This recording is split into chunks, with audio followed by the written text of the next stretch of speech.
Yeah, I think it's exactly the right analogy. When did World War I start? Did it start on June 28th with the assassination of the Archduke? Did it start on July 28th with the declaration of war by Austria against Serbia? Did it start 10 years earlier when military alliances were secretly made that led to the triggering of disaster? Of course, there are roots to any conflict. And even the dating that we give to the Ukraine war in most of the Western media is simply false on its surface, but it also disguises the antecedent causes. This war started in February 2014. We say it started in February 2022, typically, that Putin, without provocation, because he's a madman and wanted to recreate the Russian Empire in his fantasies, launched an unprovoked war on February 24th, 2022. That's just propaganda. That's not even factual about when the fighting started, because the fighting started in 2014, not in 2022. And it raged, actually, between 2014 and 2022. So even the simple fact of when the war started was that it started 8 years earlier. And of course, why the war started 8 years earlier is heavily contested, but I'll give you my 5-minute view, and that is that from 1990 onward, we failed to endorse, adopt, and build on Gorbachev's vision of a common European home, and instead the U.S. set up a vision of a U.S.-led unipolar world and believed that the Cold War was won by a U.S. victory rather than achieved by a diplomatic settlement. In fact, the U.S. did not defeat the Soviet Union. Gorbachev unilaterally said we should end the Cold War. We want to reform. We're going to disband the Warsaw Pact because we don't want to address our issues through military means. And he was told in 1990, okay, if you do that, Germany wants to reunify, but we commit to not expanding our military alliance, NATO, in place of what was the Warsaw Pact. And a famous promise was made that we will not move NATO 1 inch eastward. And by the way, I always like to say in my talks, if you want documentary evidence, my email is sachs@columbia.edu, and I'll be happy to refer you to the archival material that documents this, because this is all denied now by the United States, which likes a politics of amnesia rather than a politics of memory in this case. So the U.S. promised no NATO enlargement. By 1992, the neoconservatives in the United States, which means the hawkish or war party, was in power. Remember Cheney, Wolfowitz, and Rumsfeld, and then they were followed by the Democratic Party side of the war party, which is Madeleine Albright, Richard Holbrooke, and others. So it's both parties. It's not one party or another party. They said, no, we won. It's a unipolar world. Anyway, Soviet Union's finished. We don't have any commitments to keep. And so Bill Clinton started the NATO enlargement in the mid-1990s. And really smart people knew at the time, this is reckless. This is dangerous. It's a cheat, and it's also a provocation. And so that went on for a long time. By the way, when President Putin came to power in 1999, he was not anti-European. He was not anti-American. He expected cooperation. But he said, stop the NATO enlargement because, you know, we have interests and we don't want your military on our border. Then came 9/11. The neocons went into absolute preeminence. Cheney basically ran the security state of the United States from 2001 to 2008. He was a very dangerous person. He said if there's 1% risk of something, you have to treat it like it's 100% chance. You know, if Saddam has 1% chance of having nuclear weapons, you have to treat it like it's certainty.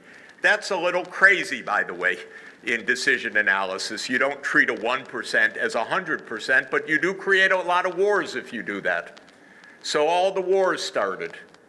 And the NATO enlargement continued in 2004, 7 more countries. The Baltic states, Romania, Bulgaria, Slovenia, and Slovakia. And then in 2007, Putin said, no more. So George W. Bush in 2008 said, yes, more. Ukraine and Georgia. This was not prudent. Prudence, prudentia, is a Latin word meaning practical good judgment. And it comes from a Greek word called sophrosony, which means wisdom. This is not wisdom. This is stupid. And that's what they announced in Bucharest 2008. And many European leaders said to me at the time, what is he doing? We're against this. But one thing, this is the continuing slide into this, and I'll just finish with 2 quick points on this. In 2014, the U.S. helped overthrow the president of Ukraine, Viktor Yanukovych. We know it from many means. I know it because I happen to see things that I wish I hadn't seen. But the U.S. was part of this overthrow. Putin didn't like that either, because Yanukovych was actually rather cleverly trying to balance 2 giants. On the one side, the West saying you must do this and you must do that. On the other side, Russia saying you must do this and must do that. And Yanukovych's position was, we're neutral, thank you, we're neutral. That was rather intolerable to the United States. Neutrality doesn't work in the U.S. mindset, because you're either with us or you're against us. And so they helped to overthrow him in February 2014. That's when the war started. And between 2014 and 2021, there was fighting the whole time, but the U.S. put in billions of dollars of weaponry. And the Ukrainians built fortifications along this line that we're seeing the front line. That didn't just start a few months ago. That was 8 years of fortifying the eastern Ukraine with American finance and know-how and weaponry. So at the end of 2021, after Biden had come into office, Putin said, look, you crossed every red line, but our red line is NATO stops its enlargement. You stop trying to get military bases on our borders. You stop putting weapon systems that can hit us in a few minutes, and we discuss it. And the White House answer was, nothing to discuss. And we're certainly not going to talk about NATO enlargement. And then the war, the invasion came on February 24th, 2022. So if ever there was a series of missed opportunities over 30 years to avoid a conflict, this is it. And that's why I'm deeply unimpressed by an analysis that said this war started on February 24th, 2022 by an unprovoked attack by President Putin. It's just not true. It started because of a buildup of conflict over a 30-year period and lots of cheating, I'm afraid, by the United States side.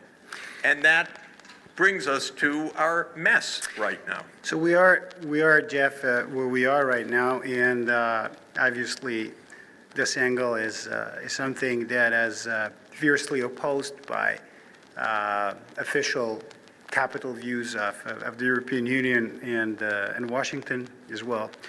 But the fact of life is that a set of very harsh economic sanctions were imposed on the Russian Federation unilaterally by the United States and the European Union. And as both economist and an intellectual, what's your take on these sanctions? How effective? Those are opposites, by the way, economist and intellectual. Intellectual. Well, Just try to make the point. try to be both in answering this, but and why do you think that majority of world nations don't seem to have been ready to support this course of action, at least not so far? First, on the sanctions, you know, the United States uses sanctions a lot. It's an interesting policy. They use it a lot because it's without any direct budget outlay, and it can do a lot of damage. And it doesn't require any public debate. It doesn't require any congressional approval. The public doesn't even understand what it is, but who cares? It's not their business. This is purely the president by signing a document. And the U.S. uses these unilateral sanctions. This is different from sanctions approved by the UN. That's a different matter because the Security Council can vote sanctions under the UN Charter. But this is the U.S. using its sanctions, and they do it a lot. The one thing I would observe about this is they almost never work in geopolitical terms. And I've watched for years the use of sanctions by the U.S. as a cheap, easy policy fail time and again. One was the United States, in one of the most ridiculous foreign policy moves you can imagine, suddenly decided under Trump to declare that the president of Venezuela wasn't the president, but the president that the United States said was the president. So the United States one day announced, Maduro is not president, Guaido is president. It's in English we would say pretty ballsy. That you just announce one day who the other country's president actually is. It's a strange kind of foreign policy. Anyway, they said, okay, since Maduro's not president, he can't have any access to foreign exchange reserves anymore. He can't Venezuela won't be allowed to fix its oil drilling and so forth. So by stroke of a pen, they put on these unilateral sanctions. It actually worked in one sense. It completely crushed the Venezuelan economy, which declined by more than 50% in GDP, extraordinary decline. What didn't work is Maduro's still there, of course. And Guaido, by the way, was thrown out even by the opposition saying, no, he's not our president anymore. The whole thing was absurd. It was worse than a high school play, actually. Oh, you're not student council president, he is. Yeah, but he won the vote. No, it doesn't matter. But anyway, they did this, but it didn't work geopolitically. It didn't end Maduro's government. In fact, in a way, he said, look, all this economic crisis caused by the gringos in the north, which was pretty accurate description, after all. It was the United States that did this. So now, by the way, the White House sends its emissaries to Maduro. Would you pump more oil because we have to replace the Russian oil? So now they're trying to become buddies with Maduro again. But the point is, it didn't work. And no U.S. sanctions regime that I know of in recent years has come close to working. So that's a starting point. So as soon as the U.S. put on sanctions on Russia, I talked to a very senior official and I said, this isn't going to work. It doesn't work.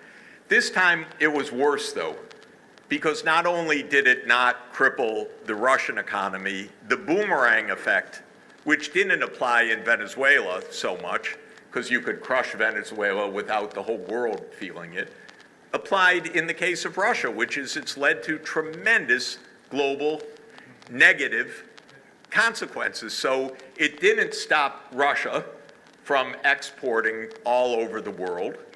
And I'll come to your question, why? But it also hurt Europe a lot because Europe's told, no, you can't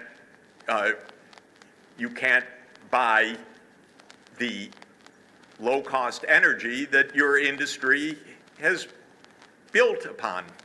So the effects were quite serious, and we haven't seen the last of those effects yet. But when the sanctions were imposed, it was the US and always the Anglo-Saxon world, so that's the US, Canada, UK, Australia, New Zealand. That's a block of the security system of the US. Then the EU, okay? Then Japan, Korea, and Singapore. That's basically it. That's roughly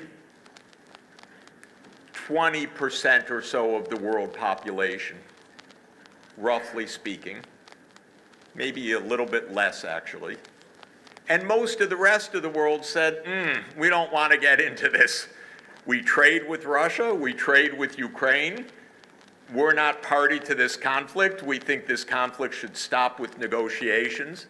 And so most of the world does not want this. Of course, a lot of the world's afraid of the US secondary sanctions, but the vast majority of the world doesn't agree with these sanctions and doesn't even agree with the idea that any country can just decide to impose these sanctions, which are illegal in international law, after all. There's no legal basis for one country to say, stop trading with all those other countries. You can't do that. But they're a little afraid, but they don't impose the sanctions. This is the basic reason why Russian economy has done fine during the past year, because China trades with Russia, India trades with Russia, all the Asian countries trade with Russia, the Latin American countries trade with Russia. Today, Chancellor Scholz has been in South America, and he's being told by the South American leaders, don't pull us into this. We're not going to send arms to Ukraine. They trade with Russia, but they also trade with Ukraine, by the way. They don't want to be in this proxy war. So that's the main reason. And they don't view it like the US thought automatically they would view it, that this is an unprovoked attack. I speak to world leaders all over the world, and they understand full well this is a confrontation of two superpowers, not one side launching a war. And they want both sides to back off.